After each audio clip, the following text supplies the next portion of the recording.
Muy buenas noches, comunidad. Esperamos encontrarles bien listos y listas para escuchar historias inexplicables, experiencias que ustedes han compartido con nosotros, que hoy nos van a hacer muy difícil dormir, que nos van a provocar pesadillas.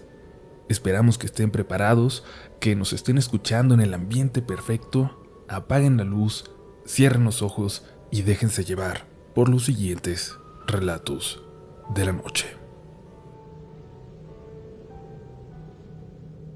Hoy me toca a mí compartir mi historia con esta comunidad de la que soy parte desde hace años. Agradezco que todos tengan tanta confianza para contar sus historias, sus experiencias, y eso mismo me ha terminado de convencer de hacer lo propio con la mía. Mi papá trabajaba cuidando el panteón del pueblo, en un pobladito perdido entre la frontera de Zacatecas y Durango. Ese era su trabajo principal, pero en ciertas épocas del año se iba casi todos los fines de semana a trabajar a la ciudad. Como a los 13 años, que ya más o menos lo alcanzaba, me mandaba a mí a que yo fuera a dar vueltas al panteón cuando él no estaba, con su chamarra y su sombrero, para que la gente no se diera cuenta de que no iba a trabajar.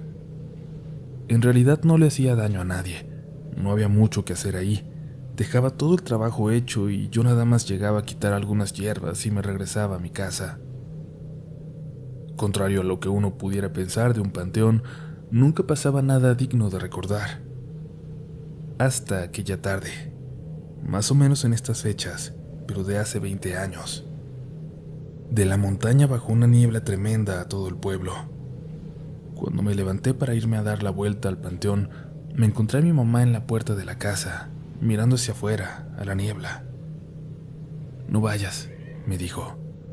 «De todas formas, con esta niebla nadie te va a ver si andas por allá adentro.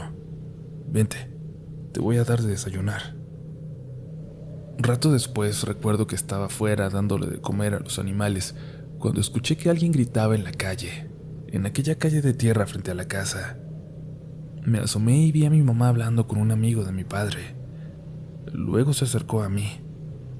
«Ponte la chamarra, mijo, y vete al panteón. Nomás para que te vean. Dice Lalo que vio gente paseándose allá adentro, y no vayan a ser los chamacos del pueblo haciendo destrozos. Córrele». Me puse rápido la chamarra de mi padre y su sombrero, y sin que mi mamá se diera cuenta, agarré un machete y me lo llevé entre la chamarra. La Luchi, mi perrita, se fue detrás de mí como de costumbre. La niebla no dejaba ver nada. Iba caminando por el medio de la calle y no podía ver a las casas, no alcanzaba.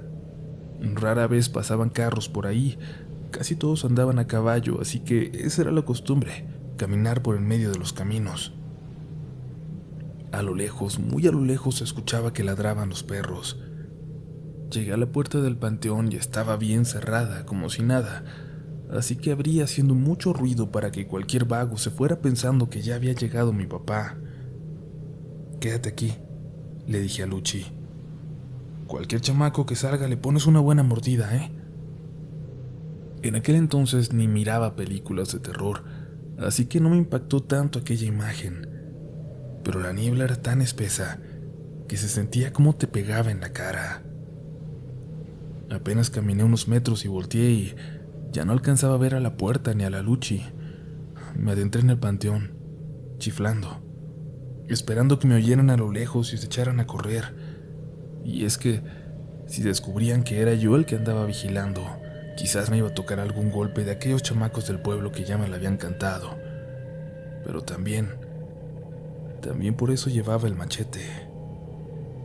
Así había que ser allá, bravo, para que no se aprovecharan de uno.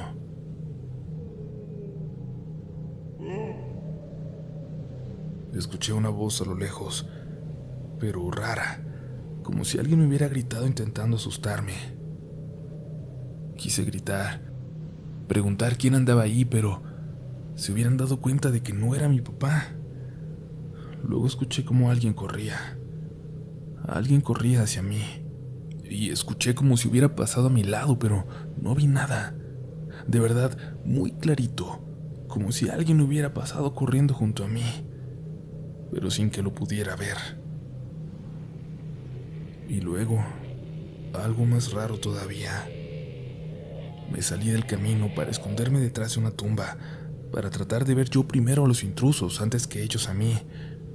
y vi como alguien venía corriendo por el camino, de entre la niebla. Era un muchacho, o parecía ser un muchacho que yo no había visto nunca. Venía corriendo, pero movía las piernas como muy despacio, como en cámara lenta, aunque sí avanzaba como si fuera corriendo de verdad. Por más que intento, todavía no he logrado describir lo que vi, pero me da mucho miedo solo recordarlo. Pasó sin hacer ruido, como si no fuera corriendo de verdad, y cuando pasó junto a mí, me alcanzó a ver. Nuestras miradas se cruzaron, pero yo no pude ver bien sus facciones porque la niebla era muy espesa, pesada. Y creo que me hizo una seña, señalando hacia el camino por el que iba, hacia la puerta, como para que corriera yo también. Salí de detrás de la tumba y fui al caminito, y saqué el machete. Definitivamente había más gente allá adentro. Sí, ya la podía escuchar. Una voz como de mujer a lo lejos, allá adelante, hablando sola, como la loquita que se ponía a pedir monedas cerca de la cantina.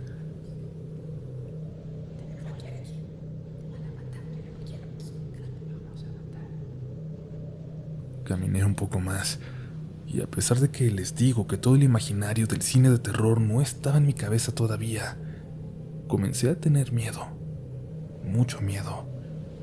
Pero mis piernas no parecían reaccionar, seguían avanzando, y yo estaba seguro de que tenía que ver de dónde provenía esa voz.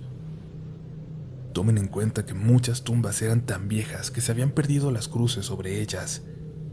Hasta el montón de tierra que las identificaba se fue aplanando. Muchos decían que ese camino que atravesaba el panteón por el centro bien podía estar lleno de gente debajo de él. Escuché la voz, muy cerca ya. Alguien, una mujer, una anciana, estaba muy cerca de mí. Y ahí la vi, a 2 o 3 metros en el piso. Una cabeza hablando, diciendo incoherencias, hablando como si tuviera vida, y en eso giró un poco con un movimiento extraño para mirarme a mí. La niebla no me dejó ver si era una mujer enterrada o solo una cabeza, pero como fuera, fue suficiente para salir corriendo de ahí. Pero no sé cómo me tropecé y me golpeé en la cabeza y perdí la orientación. Tenía los ojos llenos de lágrimas y de sangre. Solo los ladridos de Luchi a lo lejos me ayudaron a llegar a la puerta, cerrar, correr con mi perrita hasta llegar a la casa. No sé qué pasó. Para cuando recuperé el conocimiento, ya estaba mi papá en la casa, y la tía Lupe, la que crió a mi papá y que era como mi abuela, atendiéndome con todos sus remedios. Por más que me dijeron que había sido el golpe, sé que me dieron hierbas muy raras. Yo sé que me querían curar el espanto, pero esperaban que hubiera olvidado lo que vi. Hasta mucho tiempo después, pude comprobar mi teoría. Supe que mi papá vivió cosas en el cementerio también. 3 en particular, absolutamente traumáticas. Tanto que no entiendo cómo pudo mi papá volver a ese lugar después de pasarlas. Quisiera compartir también esas historias, pero esas ya no las viví yo. Tendría que pedirle a mi padre que me las narre de nuevo, con más detalles, para contarlas. Lo voy a ver en diciembre, y le voy a preguntar. Espero encontrarlo en un buen día, en esos en los que de nuevo sabe quién soy, de nuevo me reconoce.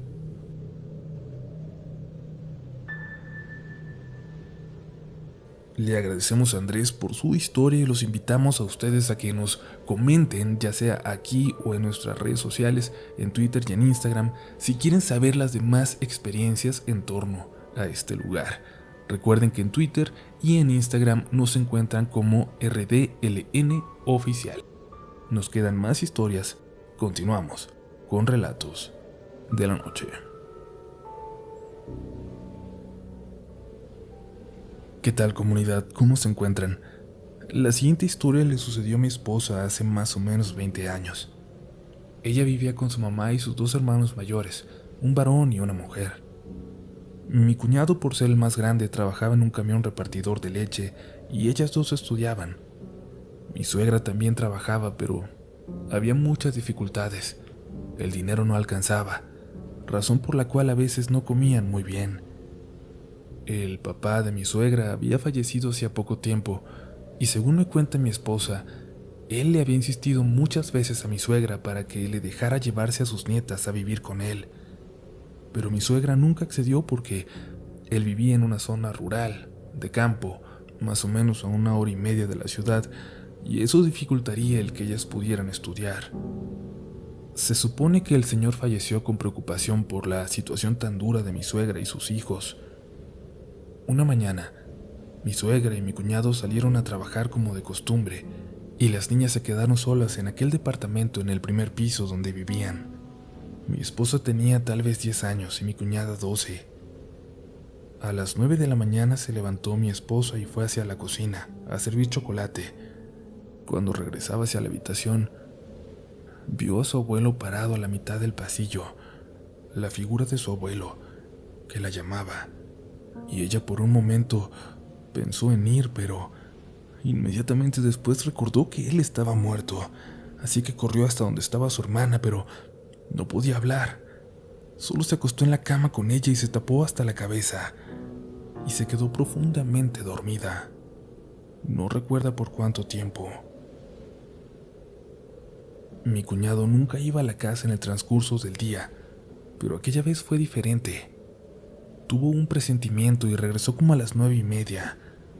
Tocó la puerta, pero nadie abría. Fue al segundo piso a buscar prestado otra llave y cuando abrió, sus dos hermanas estaban cada una en su cama, completamente enrolladas en las cortinas e inconscientes, a punto de asfixiarse. Mi esposo respondió al RCP, pero mi cuñada solo pudo ser reanimada con el desfibrilador. Aparentemente el abuelo sí se las quería llevar. Muchas gracias por su atención. Hola, comunidad. Es la primera vez que comparto algo en el grupo y también es la primera vez que cuento esta experiencia, pues, como verán más adelante, fue algo delicado con lo que tuve que lidiar. Yo nunca he sido tan sensible a cosas paranormales. Llegué a escuchar ruidos o a ver sombras, pero siempre dándole una explicación. Por eso creo que esto que me tocó vivir tiene más que ver con mi novio que conmigo. La primera experiencia fue hace meses, en abril o mayo, durante la cuarentena. Mi novio y yo tomamos la costumbre de hablar por teléfono hasta muy noche. En su cuarto casi no llega la señal, pues vive al pie del Cerro de la Estrella en Iztapalapa. Por alguna extraña razón, siempre terminábamos hablando de fantasmas e historias de ese tipo, y nos daba risa, hasta una noche que de repente se cortó la señal y se empezó a escuchar un ruido bastante tétrico a través del teléfono. Yo escuché como un grito muy agudo, pero él dice que escuchó como muchos golpes en una puerta. Lo raro no fue tanto eso, pues en primera instancia yo pensé que sería la mala recepción en el cuarto de mi novio. Pero cuando en verdad entré en pánico, fue cuando mi teléfono se pasmó. No me dejaba cortar la llamada ni bloquearlo, nada. Pasó aproximadamente 1 minuto de lamentos en el teléfono, hasta que de repente se apagó. Tuve que ponerlo a cargar para poder encenderlo, mientras que a mi novio solo se le cortó la llamada. La verdad me asusté demasiado, así que comencé a rezar y me quedé dormida, ya sin despedirnos. Pasando la cuarentena, apenas el mes pasado, comenzamos a vernos ya. Yo iba a su casa y me quedaba a dormir. Su mamá nos deja dormir juntos, aunque yo no sé qué tan bueno es eso ahora. Como ya comenté antes, su casa está al pie del Cerro de la Estrella. La ventana de su cuarto da al cerro. Son apenas unos 50 metros de distancia y, bueno, su cuarto está en el segundo piso. Esa noche nos fuimos a dormir como a las 11, pero siempre nos quedamos platicando antes de dormir. Y él se quedó dormido quizás a la medianoche.